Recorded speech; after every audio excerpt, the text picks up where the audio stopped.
Welcome to the Blackskins podcast. It's Truth Thursday, and it's July 4th. Independence Day is celebrated today in America. Independence Day. What is it?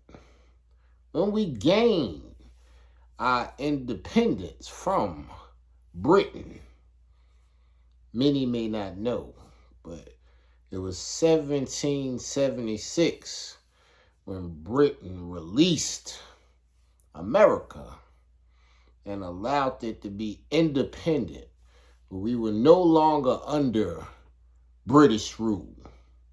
So, what most don't totally get from the timeline in school, I'm going to do my best to explain, because we know it has been written plain that in 1619, the first slaves were enslaved in Jamestown, Virginia. Jamestown, Virginia being one of the first East Coast settlements in what we call British America. It was British America because at that time in 1619, all the way till 1776, the British were in control of the American colonies. And eventually from 1600s to 1776, they end up having 13 colonies on the East Coast. Now, going past the Blue Ridge Mountains, going towards the west to the Pacific Ocean, those areas at the time were not British lands, but those were lands that were ruled by France, the French Corridor, the Louisiana Purchase. Those Canada, even today, still have a lot of French connections because the French were too here in America, along with the Britons and the Spaniards. So you have many Los Angeles and Spanish-derived places in America, because at that time we had three world powers here. We had Britain, we had France, we had Spain. And those were the ones who had the most to gain or lose. Now, the foreigners, the Europeans that sailed on boats from 1619 to the mid-1700s had been in servitude to Britain. They built plantations. They were creating products. They were enslaving and using their enslaved labor to produce many items that were needed for the Americas. But most of them had to have a taxation and tribune that they must send back a percentage of their goods and profits back to England. Eventually, as the founding fathers gained more strength and more courage and more ability, they start seeing their tribune given back to Britain as a burden.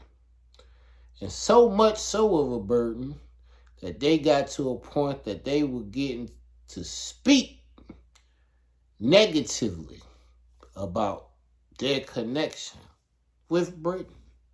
And they said that they wanted liberty or death. They was ready to fight. So all the big landowners came together and united. And the biggest one the one who in the DMV area alone owned over 8,000 acres. We know him as our first president, George Washington, the namesake of our capital, Washington, D.C. George Washington was a strong, big man that had a big plan to put his foot in the king's booty, because the king was the one that was taking the duty and making sure that he was taking too much of the profits that those who were plantation owners in both the North and South didn't feel comfortable continuing to pay. That's why you saw the Boston Tea Party happen. And that was in North, that was in Boston.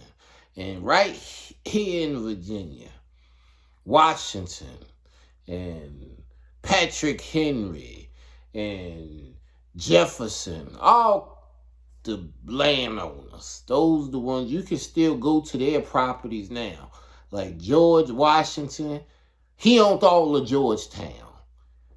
Jefferson, you can go to Monticello and see all the fellows that's still in his graveyard.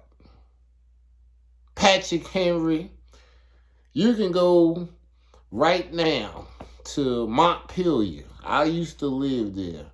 Patrick Henry, they still got a high school named after him. All that land in circumference. I lived on land that Patrick Henry once owned. I had one of his thousands of acres.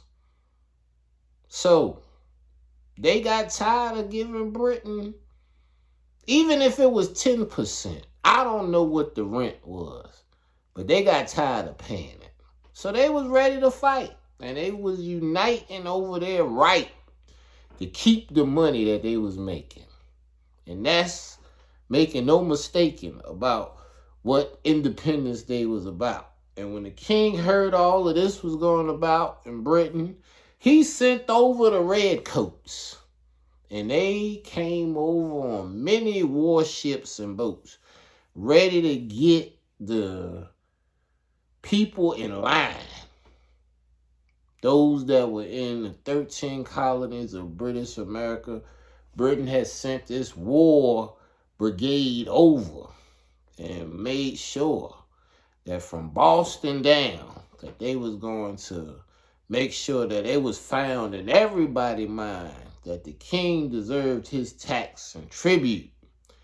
And salute to Washington, because he was able to put together a campaign so strong with guerrilla warfare.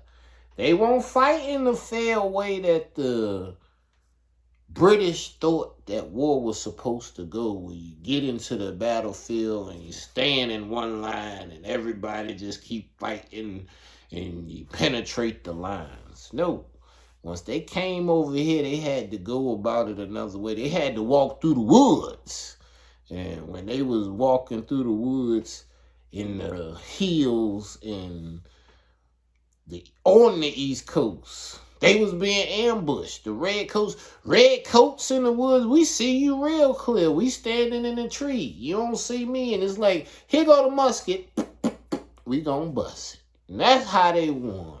Because they won't fight in toe-to-toe. They won't go in slow mentally, like we just gonna stand in line and shoot and get shot. No. They was in trees and in spots that the British couldn't defend. So what happened, my friend, even though the British had a superior army with great weaponry, they did not know the land of the Americas. They did not have the indigenous peoples who knew the land on their side. They slipped up by not having the Blackskins and the Redskins on their team. And the Americans' forefathers had us. They had already had us enslaved. So they needed us to behave to take out the ones who was making it where they couldn't make out as profitable as they wanted to. So we joined in. We thought to ourselves, the redcoats, they taking away from us. We was fooled. They told us, look, we can't take care of you because we got to take too good care of them. So we thought to ourselves that we should join in because the reason they ain't taking care of us right is because they got to give us all that they got that would have went to us to Britain. So we was thinking that it was written that we should fight. We should fight to help the whole Americas unite. So they won. Washington became the first president. 1776, they had their independence. And we got to look at it. They got their independence in 1776. By 1864, we was already dealing with the Emancipation Proclamation. So 1776, the Declaration of Independence. And less than 100 years later, we already have freedom for all. What you must understand is how things began to fall around slavery at the time of independence. Because after 1776, once America was independent and those 13 colonies were now America, the United States of America, then there was no more legal ship-in of slaves from the transatlantic slave trade because British was still in control of the slave trade. And they're like, well, since y'all want to be independent, no more slaves from Africa. And then they came up with the grand idea that why should we keep taking slaves and taking them over to the Americas? How come we can't just enslave African? And that's what the next move was.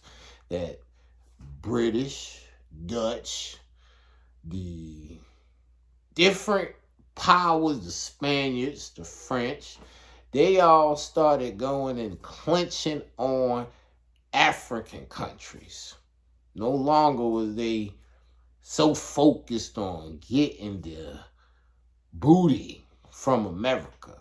They realized that they could go straight to Africa and then enslave their countries whole and intact.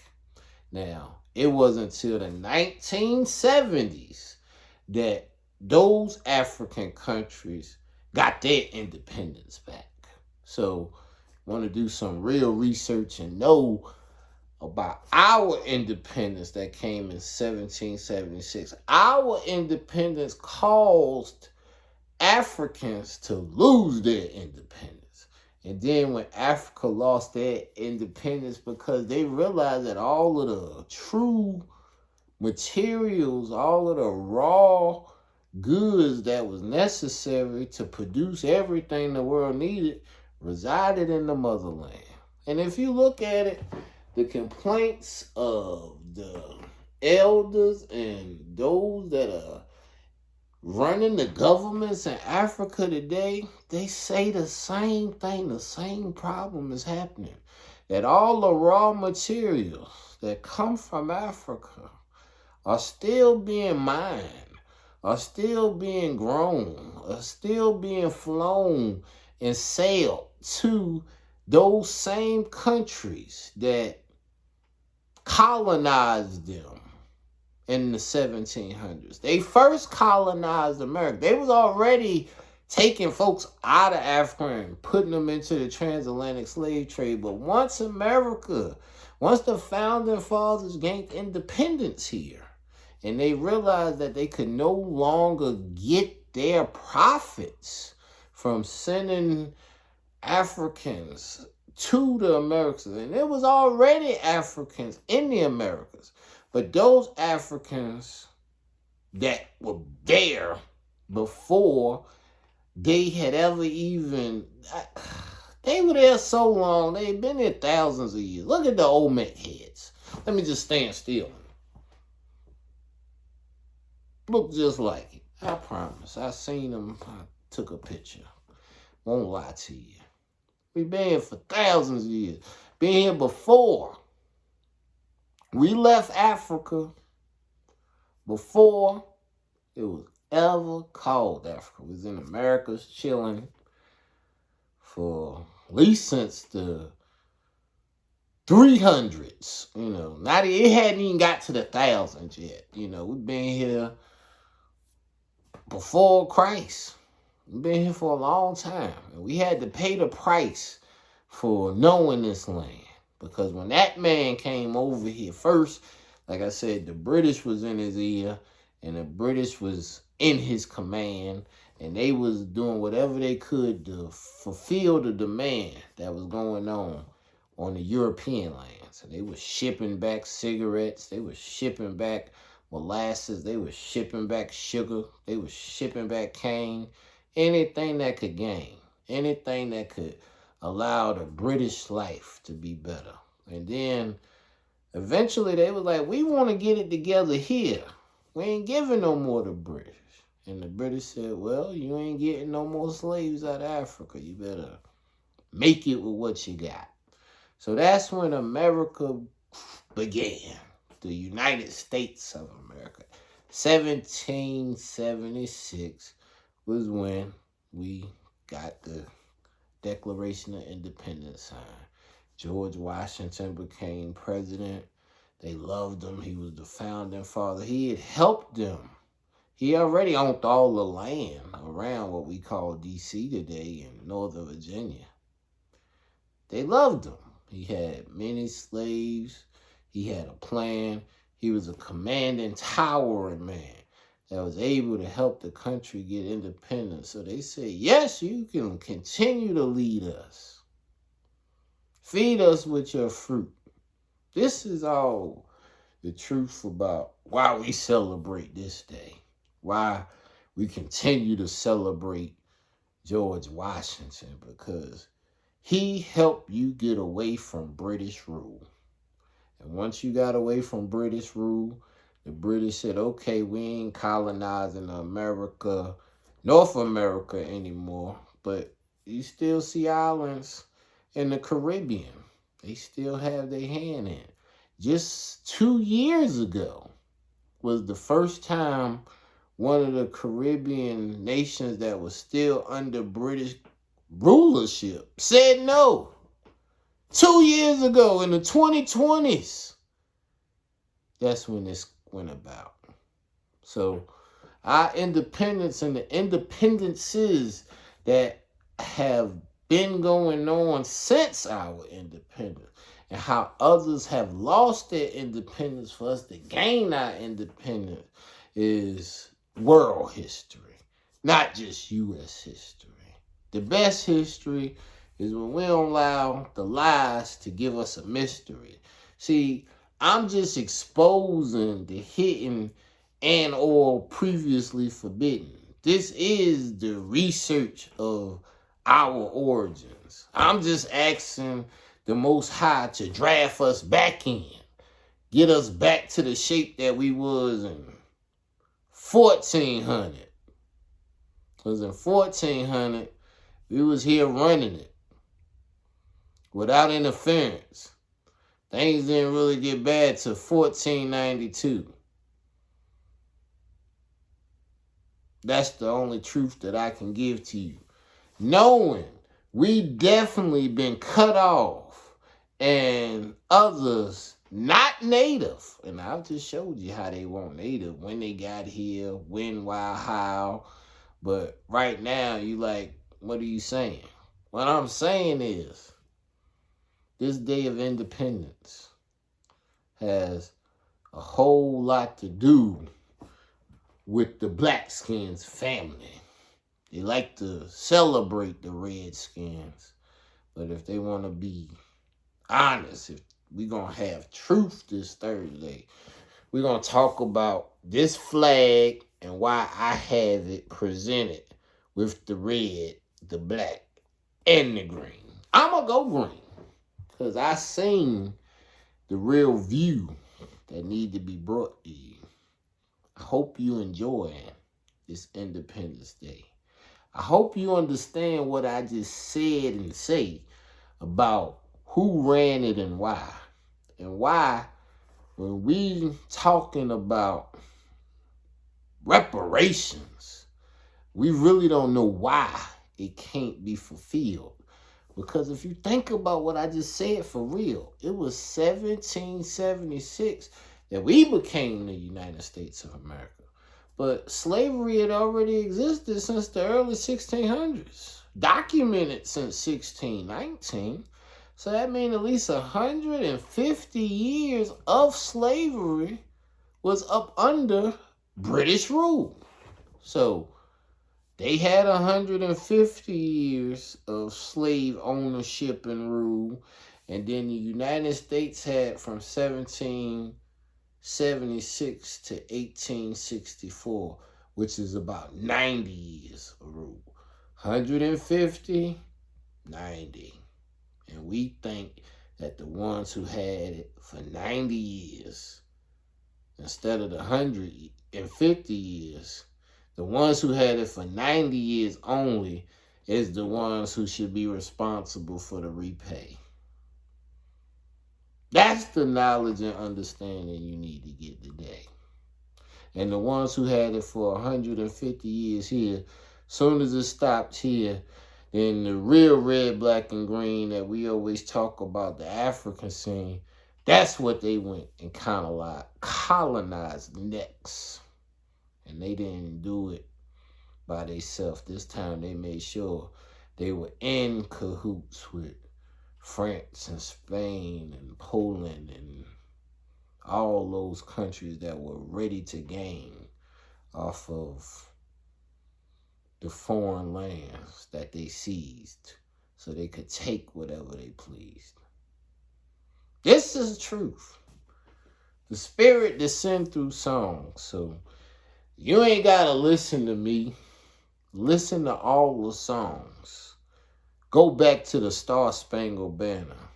And the rock is red glare, the bombs bursting in air, gave proof through the night that our flag was still there. Oh, say does that Star Spangled Banner yet wave for the land of the free and the home of the slave. And they ain't want to give away the slaves until they recognized that it was gold. Yep, when you was doing picking cotton and rice and corn and citruses, cutting cane, that was the game. And of course, that was the Blackskins' internal pain, that the land that you once knew from generations on generations, your wealth had came from the buffalo, where you was able to survive, whether it was the snow, the rain, the Mississippi floods. You was able to do all things because you knew the plains. Now in those same lands, you had to deny who you even were and say, I'd rather be considered thee enslaved where I can live, or I didn't want to call myself an Indian. That was something that they would not forgive, because all Indians were a opponent of the whole stance that the forefathers took. They looked at the Indian first as a friend, then as an adversary that they needed to get out the way. Once the U.S. government was established, one of the first things that they said was, the only good Indian is one that is dead. So you Blackskins start saying, I'm a nigga. I'm not an Indian. I'm not a black skin. Take the skin off my name. I'm just a Blackfoot. I'm not a Seminole. Because being that was a criminal. And that's the independence. That's what independence meant. I can't defend things that happen openly. I didn't create the Trail of Tears. That had already existed. That was already here. And if you look at the different name of the lands, they didn't even change them. Like, it's the same old Indian names are still in existence. They just pronounce it different. Powhatan was the man that was the chief. When you were in grief, when you first got here, when you didn't even know how to live through the winter, it was Chief Powhatan's daughter that gave you a dinner and allowed you the knowledge of knowing how to survive through the winter.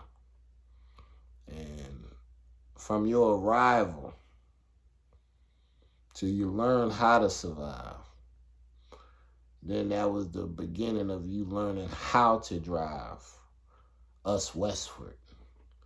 And then when you discovered that in the Cherokee foothills in Georgia was gold, that's when America lost its soul.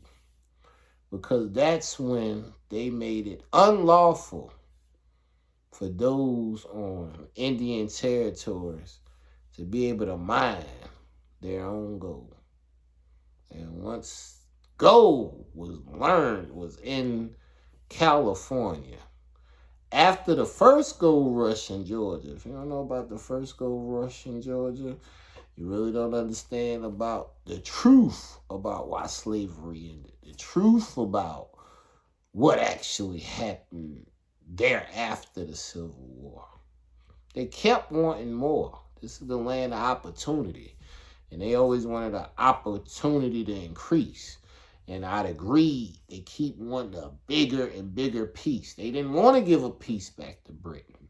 They didn't want to give a piece to the Indians. They didn't want to give any of the plains to the foreigners anymore. They did that Louisiana purchase and made sure that they owned land from sea to shining sea, from the Atlantic all the way to the Pacific.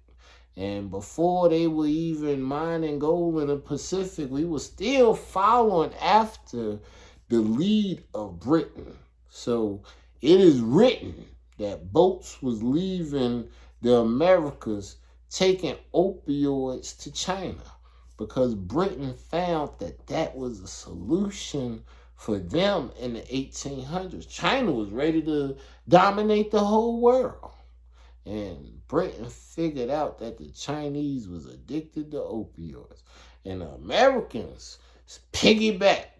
Britain was number one in supply of opioids, but America was number two. So now, on this Independence Day, I say, look at how it done came back round to you. 2024, more opioids coming from China in the form of fentanyl, making those that improperly call themselves Americans fall at alarming numbers. And this is a hot summer. Lies get exposed. Truth that's been hidden come back written. You can search for your origins, but you got to have a truth teller to tell you. I'm asking the Most High to draft us back in, knowing we definitely been cut off and others not native have been drafted in. What must we do to begin to be drafted back in? Hear when the truth is spoken. I've not awoken I'm just doing what the Creator said. Hallelujah.